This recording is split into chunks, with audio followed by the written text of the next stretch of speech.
Hola de nuevo, nos encontramos ahora con una sexta presentación donde hablamos de siempre de la biomecánica normal, pero el enfoque hoy es generalidades del raquis. En la presentación está la foto de algunos de los integrantes de la cátedra, el licenciado Rossini, que es el adjunto y vicedirector de la escuela, quien le está dando, ya les ha presentado el material sobre lumbar y pelvis. Bueno, después estoy yo, Leonel, que son de los adscriptos, los más jóvenes, Diana, Leonel Campo, Diana Fantín y Juan Lucas Rossi, que también él les va a dar todo lo que sea cervicales. Atrás ahí, esto ha sido una reunión de docentes en la escuela, como reconocer en el aula E1, y el licenciado Zumbaino, que fue compañero de promoción, bueno, también se acopló a la foto, aunque es una de otra asignatura.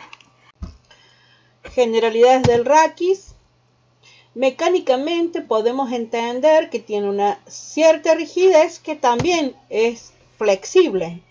Y esto es lo paradójico, ¿no? En la mecánica, el enfoque mecánico netamente.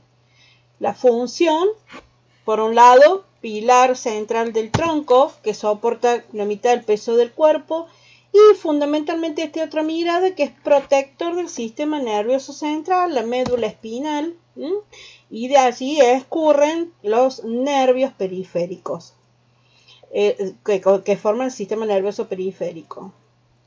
Las curvas tienen un origen no solo filogenéticamente, sino ontogenéticamente, pero estas curvaturas que presentan las podemos ver desde distintos lados. En una vista frontal se va a presentar rectilínea.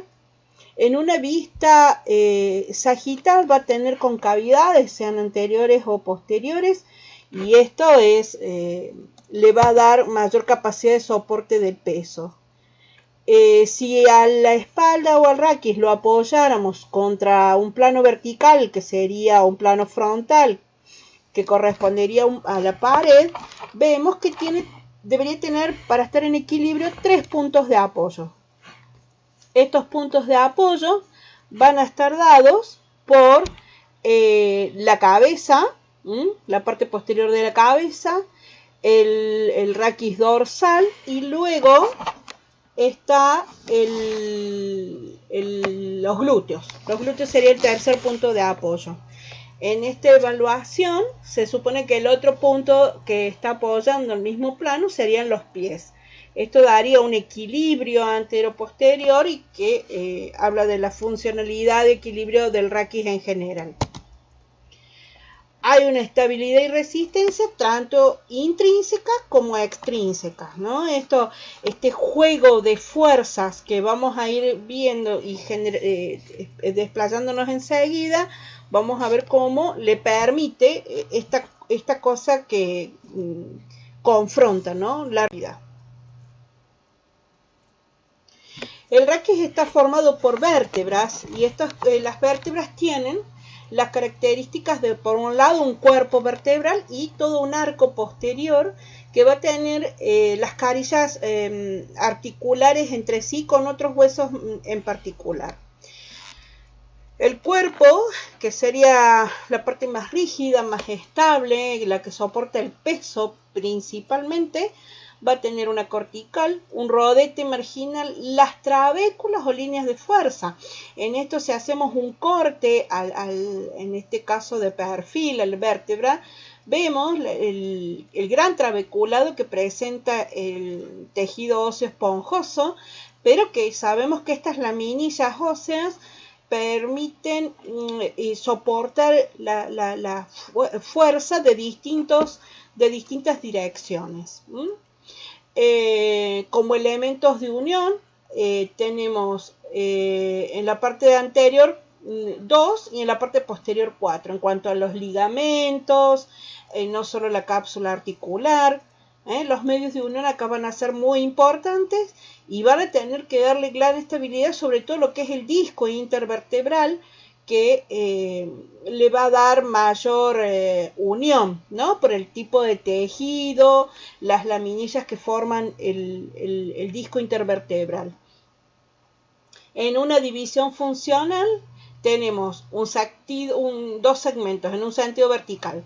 Una parte pasiva, formada propiamente por las vértebras y los cuerpos vertebrales, y por el otro lado, la parte motora, que tiene que ver con los músculos y los ligamentos, más todas las carillas, las láminas y cómo las apófisis transversas o espinosas van a jugar en el movimiento. No así el cuerpo vertebral, que tiene se forma allí un pilar anterior, que es el estático, es el que recibe todo el peso pasivo, que va a ser el punto de apoyo para conformar la palanca de primer género.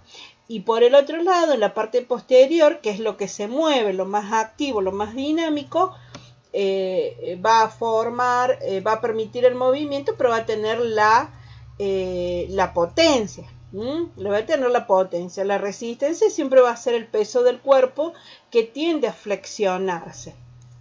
Patrón flexor, movimiento de flexión, que tiene que ver con el mismo hecho de la gravedad.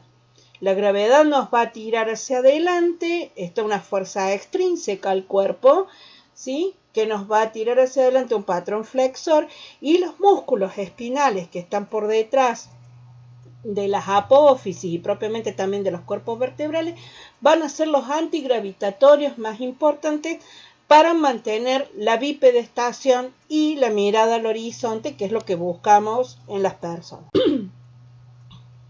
En cuanto a la mecánica articular, va a variar el tamaño de la vértebra y de hecho cómo se va a comportar. Sabemos las diferencias anatómicas específicas de las cervicales, las dorsales y las lumbares, si bien tienen todas una característica común, ¿no? En cuerpo, las láminas y las apófisis transversas o espinosas, que a pesar que cambian de forma, de dirección, van a tener la misma función, ¿no? Soportar es el eje del cuerpo que sostiene todo el aparato locomotor, en las diferentes cinturas que coincidentemente con la cifosis, ¿sí?, ya sean la cifosis dorsal o la cifosis sacra, de allí salen las cinturas, y desde esta cintura, sea la escapular o la pelviana, se proyectan los miembros superiores e inferiores respectivamente. Entonces va a haber una vértebra que va a tener una función de soporte, y los medios de unión, que van, de acuerdo a cómo se mueva, van a tener esta función de tensarse o plegarse o repliegan. Muchos autores en biomecánica usan el término de distensión. Traten de no acoplarlo o tengan cuidado en el uso de este término, porque tiene que ver con la distensión. Generalmente se relaciona con algo patológico. Estamos hablando de la mecánica articular normal, entonces no debería. Entonces tengan mucho cuidado a la hora de la terminología esta de distender. Por un lado se tensan y por el otro lado se pliegan, se repliegan. Tampoco se contraen, ¿no? Uno a lo largo de los años escucha estos términos de que se contraen. Los ligamentos no se contraen. Por favor, lo venimos hablando, han leído muchísimo Viladot, saben que no tienen ningún componente, si bien tiene una cierta elasticidad, no tiene ningún elemento que le dé contracción, entonces no se contraen los ligamentos, ¿sí? Por favor, ¿no? Es un término con el que frecuentemente nos encontramos y tienen que tener ya digo, en el momento del recorrido de la carrera, mucho cuidado con la terminología que usan, sobre todo a las horas de los exámenes y a la hora de hablar con los pares y con los profesores para rendir. El disco intervertebral, que tiene la característica de ser hidrófugo, que varía también el tamaño, así como varía el tamaño de las vértebras, lógicamente va a variar el tamaño del disco. El núcleo pulposo, que también permite el movimiento, y va a actuar este núcleo pulposo propiamente como las galletitas merengadas, ¿sí? Lo apretamos de un lado, se va a proyectar hacia el otro, lo apretamos del otro, se va. Entonces, este núcleo pulposo, este disco intervertebral, por efecto netamente físico, que es la presión, va a desplazarse hacia el lado contrario. ¿Sí? Las amplitudes de movimiento, no nos vamos a detener en esto, ya lo explayaremos en cada sector del raquis, pero que vemos ahí en la figura esta, que es de Kappanji, vemos cómo cada desplazamiento de las vértebras va a ser pequeño en la angulación, pero que sí va a sumar en cada una de ellas, ¿no? Pensemos esto, una vértebra dorsal multiplicado ese medio centímetro por 12 nos va a dar una amplitud articular más o menos importante, porque por otro lado la cifosis tienen una función específica de proteger, no va a ser el movimiento. Acá, según qué parte del raquis sea, sean la cifosis o las lordosis, vemos que va a permitir una u otra cosa. Entonces las cifosis van a proteger. Ya nos vamos a detener, pero por lo pronto así, pensar la cifosis dorsal protege órganos de la vida, todo lo que sea el tórax, y en la pelvis, el sacro, que la otra cifosis va a proteger órganos también de la reproducción y del funcionamiento del resto del cuerpo. Las lordosis van a tener sí la capacidad de movimiento y estas son las que nos van a permitir tener mayor excursión y variedad de movimientos. Los planos y ejes en este caso son para todas iguales. Lo que va a variar, y esto lo vamos a ir viendo en la medida de cada uno de los segmentos del raquis, va a variar el eje de rotación, se va a ir desplazando el cuerpo al agujero vertebral, pero en realidad van a ver cómo el eje de rotación, de acuerdo a la función del raquis, de la porción del raquis que estudiemos, va a variar. Entonces, en la cinemática, que tenemos una acción combinada entre agonistas y agonistas, se da esta cinemática, esta posibilidad de moverse y de actuar. El grado de movilidad depende del tipo de fuerza y volvemos a lo mismo, ¿no? Las cifosis no tienen gran capacidad de movimiento por las costillas, por la dirección de las fibras, de las apófisis espinosas, ¿sí? Ya nos vamos a detener, pensar en que no solo hay limitaciones ligamentosas y demás, sino las estructurales, las óseas. Los mismos topes óseos van a limitar este recorrido, esta excursión. Que después hace compensaciones, bueno, será otro tema, ¿sí? Y que va a estar en este movimiento, va a estar limitado por las cinturas pélvica y escapular, que es un poco lo que dijimos antes, esto de la cinemática, cómo se mueve el raquis en general.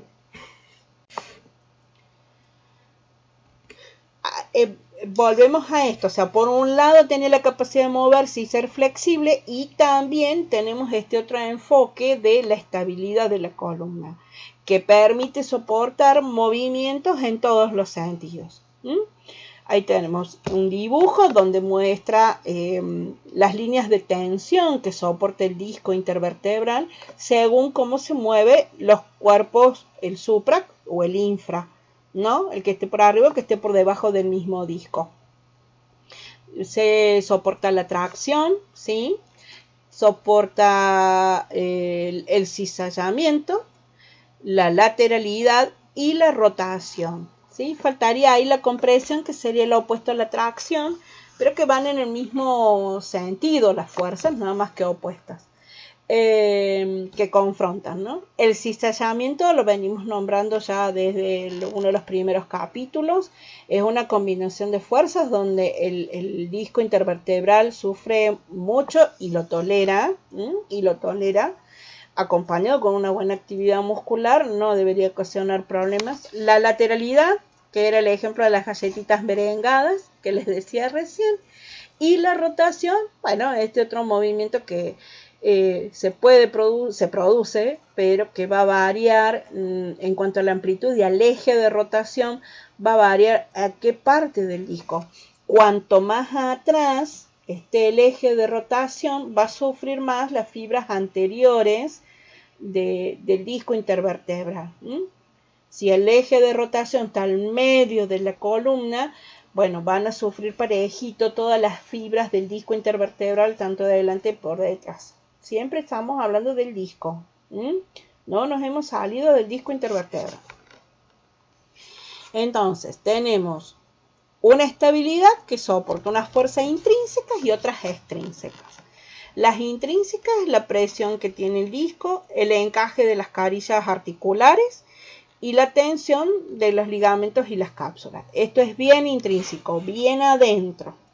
Luego podemos ver todo lo que sea extrínseco. Si bien es extrínseco al raquis, a la columna propiamente, no se va del cuerpo, ¿no? Porque estamos pensando y hablando en lo activo, que son los músculos, la presión intraabdominal, la fascia dorsolumbar y el reflejo fibroneuromuscular, ¿sí? Entonces, pasa a ser extrínseco, pero no es fuera del cuerpo, es fuera del raquis. Fuera del cuerpo pensamos ya así en otros efectos, como puede ser la gravedad propiamente, los abrigos que tengamos puestos,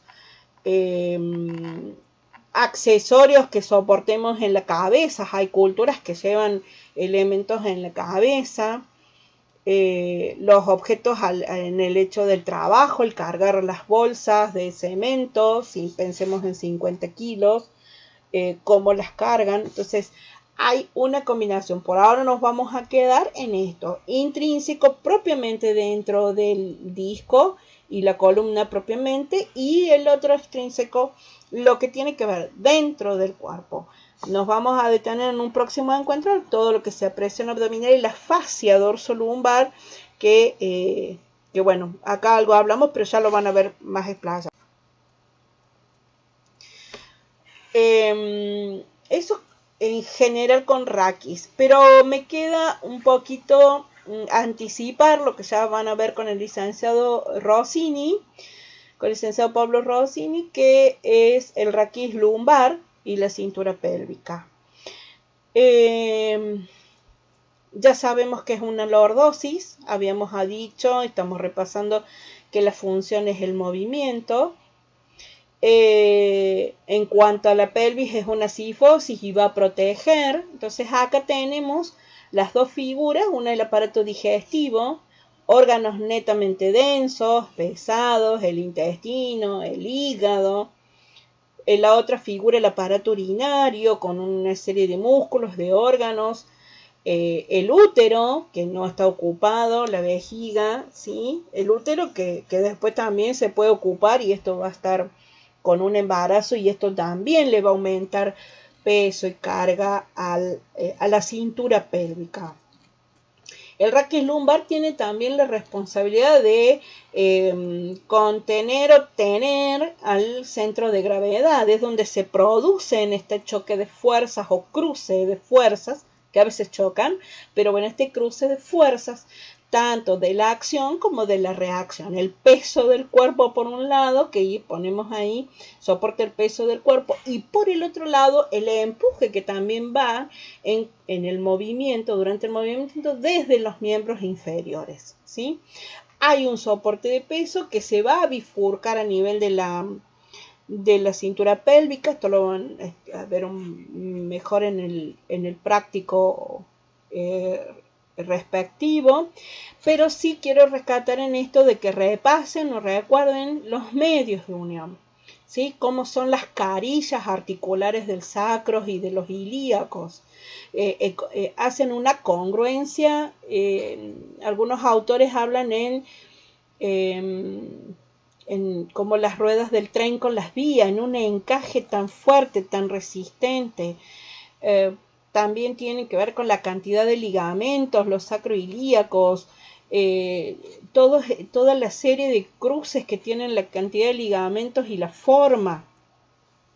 Las vértebras lumbares, ¿no? Que son más grandes, que tienen las apófisis transversas y las espinosas más anchas, donde soportan más el peso, Entonces, todas estas características anatómicas, morfológicas, nos van a dar que esta estabilidad y va a asegurar que se cierre este anillo. Inclusive la sínfisis púbica, el tipo de articulación con un anillo, donde hay condro, donde hay cartílago, donde no es tan fácil que esto se rompa ni que se afloje, se abra, pero sí cualquier movimiento va a ser muy doloroso.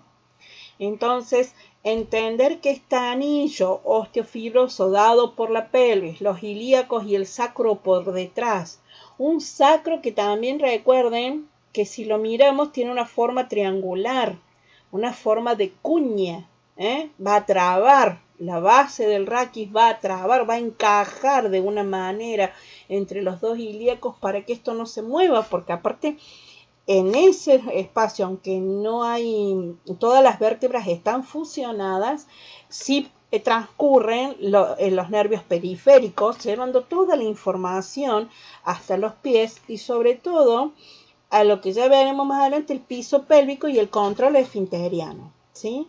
Entonces, si dimensionamos así la cintura pélvica como un anillo osteofibroso que sostiene un peso tan importante como esos órganos, pensamos en un fuentón, el fuentón, aquellos fuentones de la época de las abuelas o de sus madres, donde era el mejor elemento para bañar, o quizás de ustedes también, que no había tantas.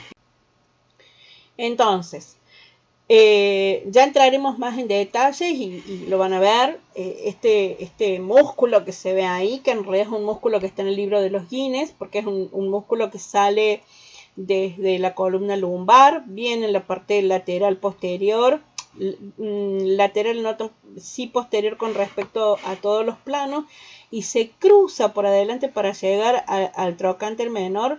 Esto habla de que justamente es uno de los músculos que más planos atraviesa y mayor recorrido tiene.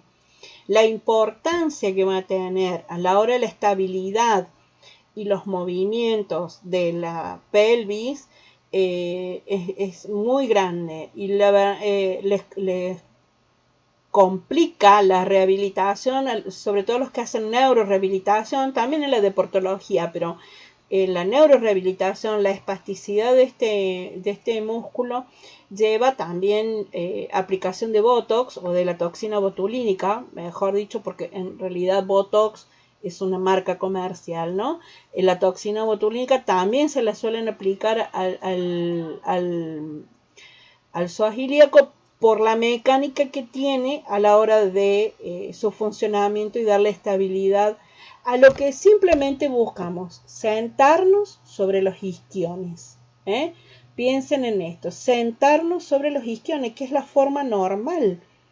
El sentarnos en el sacro, como cuando ponen en la play o se ponen tirados, eso lleva a que no esté estable todo el raquis. Inclusive ya vamos a ir viendo cómo repercute a nivel cervical esta retroversión pelviana, cómo repercute en la parte orofacial, y los respiradores bucales son una de las consecuencias que hay que revisar, cómo esta cadena de músculos posterior y todo el raquis funcionan consecuentemente, ¿sí? Rescato en esta diapositiva una frase de San Juan Bosco que en realidad me gustaría como consejo: anticiparse a los temas, no estudiar solos y estar ocupados buscando, indagando cosas que sean importantes, ¿no? Bueno, hoy la conectividad puede ser complicada, puede ser para todos un poco más al día, estar más complicados con esto, o no, más familiarizados y estamos innovando, pero sí creo que tienen la posibilidad de conectarse entre por lo menos 2 o 3 y entender la biomecánica desde el fundamento del por qué. No es la primera vez que se los digo, pero cuando ustedes se pregunten por qué, sin duda van a tener que repasar la anatomía, pero es lo que les va a ayudar para aprender y hacerla propia a la biomecánica. No como una asignatura que hay que aprobar y que estamos viendo, sino también como el concepto de que es una materia y una materia básica para el ejercicio de nuestra y comprensión de nuestra profesión. Incorporo también esta información en esta diapositiva, en este Power, el mail donde pueden empezar a hacerme las consultas. Yo los he recibido en otro mail, pero un próximo encuentro quiero salvar varias dudas. Entonces me gustaría que todos los chicos que aunque no hayan tenido respuesta o que hayan tenido respuesta, me vuelvan a mandar las preguntas, las consultas. Así elaboro una sola diapositiva, un solo encuentro con las preguntas que pueden ser de varios. Así que bueno, seguimos conectados, seguimos en contacto y hasta unos días más ya vamos a ir cerrando los contenidos teóricos. Un abrazo virtual y bueno, se puede, vamos.